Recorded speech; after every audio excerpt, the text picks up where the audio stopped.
एक बार फिर से लेकर हाजिर हैं प्रतापगढ़ जिले की दिन भर की बड़ी खबरें। खबरों की शुरुआत करें इससे पहले आप सभी से एक निवेदन है कि यदि आपने अभी तक ग्लोबल भारत न्यूज को लाइक और सब्सक्राइब नहीं किया तो आज ही कर लें, जिससे आपको सभी नोटिफिकेशन सबसे पहले मिलती रहे। चलिए देर न करते हुए रुक करते हैं आज की पहली बड़ी खबर। शुरुआत सदर इलाके खबर से करते हैं, जहां पहले दिन हुए जूनियर बार एसोसिएशन पुरातन के चुनाव की मतगणना के दौरान अध्यक्ष पद पर करुणा शंकर और महामंत्री पर कौशलेश है आगे। बता दें, जूनियर बार एसोसिएशन पुरातन चुनाव की मतगणना गुरुवार सुबह करीब 9:30 बजे शुरू हुई। शाम 7 बजे तक एल्डर कमेटी न्यासी मंडल ने 8 राउंड की मतगणना समाप्त की। हालांकि कचहरी में जीत का प्रबल दावा करने वाली विभिन्न पदों के कई उम्मीदवार दोपहर ही कचहरी से घर चले गए थे। शुक्रवार को बचे हुए 10 राउंड की मतगणना के बाद परिणाम घोषित होगा। सेंट्रल वार भवन में गुरुवार सुबह करीब 9:30 बजे से मतगणना शुरुआत कराई गई। मतगणना स्थल के आसपास उम्मीदवारों के समर्थक अनाउंसमेंट की मदद से प्राप्त हुए मतों की जानकारी को डायरी पर अंकित करते नजर आए। भीड़ को देखते हुए पर्याप्त संख्या में पीएससी के जवानों की तैनाती एसपी दीपक भूकर की ओर से कराई गई थी। जुबाई चुनाव में अध्यक्ष, महामंत्री, उपाध्यक्ष सहित विभिन्न पदों के लिए 48 उम्मीदवारों के पक्ष में 1834 अधिवक्ताओं ने मतदान किया है। गुरुवार को हुई मतगणना में करुणा शंकर मिश्र, जेपी मिश्र से करीब 31 वोट आगे हैं, जबकि करुणेश महामंत्री पद पर करीब 100 वोटों से आगे चल रहे हैं। खबरों में आगे बढ़ते हैं, बात करेंगे सदर इलाके की अगली खबर, जहां पहली पाली में 170 और दूसरी पाली में 649 बच्चों ने छोड़ दी परीक्षा। बता दें कि उत्तर प्रदेश माध्यमिक शिक्षा परिषद की ओर से शुक्रवार को पहली पाली में जिले के 86 परीक्षा केंद्रों पर हाई स्कूल के कंप्यूटर विषय और इंटरमीडिएट के व्यवसायिक की परीक्षा कराई गई, जबकि दूसरी पाली में इंटरमीडिएट के नागरिक शास्त्री परीक्षा हुई। दोनों पालियों में कुल 819 परीक्षार्थी अनुपस्थित रहे। गुरुवार को प्रथम पाली में जिले के 86 परीक्षा केंद्रों पर यूपी बोर्ड की ओर से परीक्षा कराई गई। हाई स्कूल के कंप्यूटर विषय की परीक्षा में कुल 1524 परीक्षार्थी शामिल रहे और इंटरमीडिएट के व्यवसाय की परीक्षा में 463 छात्र शामिल रहे। इसी तरह दूसरी पाली की परीक्षा जिले के 160 केंद्रों पर कराई गई। इसमें इंटरमीडिएट के नागरिक शास्त्र की परीक्षा में 6172 परीक्षार्थी शामिल हुए। डीआईओएस ओमकार राणा ने बताया कि दोनों पालियों की परीक्षा कड़ी सुरक्षा व्यवस्था के बीच सकुशल संपन्न कराई गई। खबरों में आगे बढ़ते बात करेंगे कुंडा इलाके खबर की, जहां अवैध खनन के खिलाफ प्रशासन की सख्ती, दूसरे दिन भी किया गया जेसीबी और डंपर को जब्त। बता दें, कुंडा तहसील क्षेत्र में अवैध खनन के खिलाफ प्रशासन की सख्ती लगातार दूसरे दिन भी जारी रही।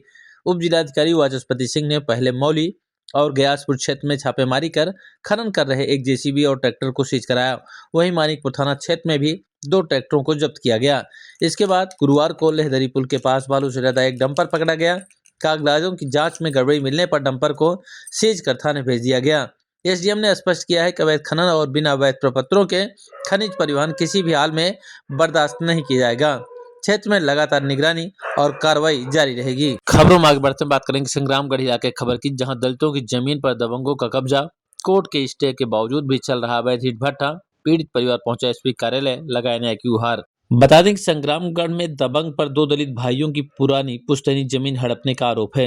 सिविल कोर्ट कुंडा द्वारा 16 मई 2026 तक स्टे आदेश के बावजूद विपक्षी द्वारा अवैध रूप से ईंट भट्ठा संचालित किया जा रहा है। पीड़ितों ने गुरुवार दोपहर एसपी ऑफिस पहुंचकर मामले की शिकायत किया। पीड़ितों ने पुलिस पर मिली भगत और शिकायत करने पर फर्जी मुकदमे में फंसाने की धमकी देने का भी आरोप लगाया। आइए सुनाते हैं क्या कुछ कहा है पीड़ित ने। एसपी कार्यालय आया था सर, यहाँ अपनी जमीनी के लिए आया था, छुड़ाने के लिए। और भट्टा हमारे जो छेदी लाल है, हमारी जमीन पे अवैध कब्जा कर रखे हैं। उन्होंने 2001 में हमारे भट्टे में, हमारी जमीन में निर्माण किया भट्टे का। ठीक है जी। उसमें हमारे पूर्व बाबा जी हैं, बाबा जी तो अब मर गए, मतलब खत्म हो चुके हैं। उनसे पैसे के लिए नहीं बोले, ईंट के लिए बोले थे, 3500 ईंट के लिए देने के लिए। आज तक उन्होंने एक ईंट भी नहीं दिया।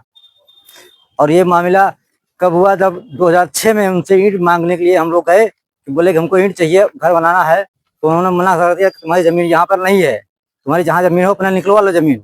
तो हमने उनको क्या किया, फिर उनके ऊपर हमने जाके बोला तो वो मना कर दिया सीधे कि तुम्हारी जमीन यहाँ है ही नहीं। हाँ, तो हमने उनको ये किया कि हम जा रहे हैं पुलिस के पास FIR करने। तो वो बोले कि जा कर दो अपना FIR। ठीक है, वहां से हमारा केस चालू हुआ था, आज तक कोई सुनवाई नहीं हुई। हमने राजस्व विभाग में, लेखपाल वगैरह हुआ, कानून तहसील, हर जगह में होके आया, कहीं भी मेरा कोई काम नहीं हुआ। तो यहाँ मैं आपके पास आया, मैं कहा मेरी सुनवाई आपसे हो। हमारी जमीन के लफड़ा है जी। जी ये हमारी जमीन है जी। हम आज इनका दिया हुआ है जी 2001 से दी गई जमीन थी। ये जमीन जो है हम रहते हमका मौका पड़ा, काम पड़ा ईंट का, तो हम कहे कि भैया हमको ईंट चाहिए, तो कहे ये तुम्हारी जमीन यहाँ कहाँ पर है, ये जमीन हमारी है, अपनी जमीन नपवा लो।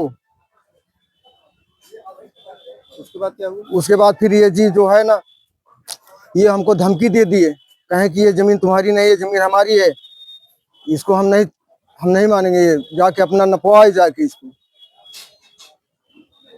जो जमीन आपकी है किसको दिए हैं आप? जी छेदीलाल को, जी हमने छेदीलाल को दिए हैं जी। क्यों दिए थे? जी ऐसे भट्ठा लगाने के लिए लिए थे, तो वो जमीन हमारी रही थी, वो कहेंगे हमारे को दे दो इतनी जमीन, हम आपको देंगे, तो इसलिए वो दे दिए, वो दे नहीं रहे हमारे बाप, क्या देंगे? ईंट देने को कहते जी, नहीं देंगे 3,500 ईंट की हर साल की जी। फिर दिए? नहीं दिए जी, तो अब क्या चाहते हैं आप? हम अपनी जमीन चाहते हैं जी। क्या नाम है आपका? राम खिलावन जी, कहाँ के रहने वाले? रतनपुर महेश्वर जी।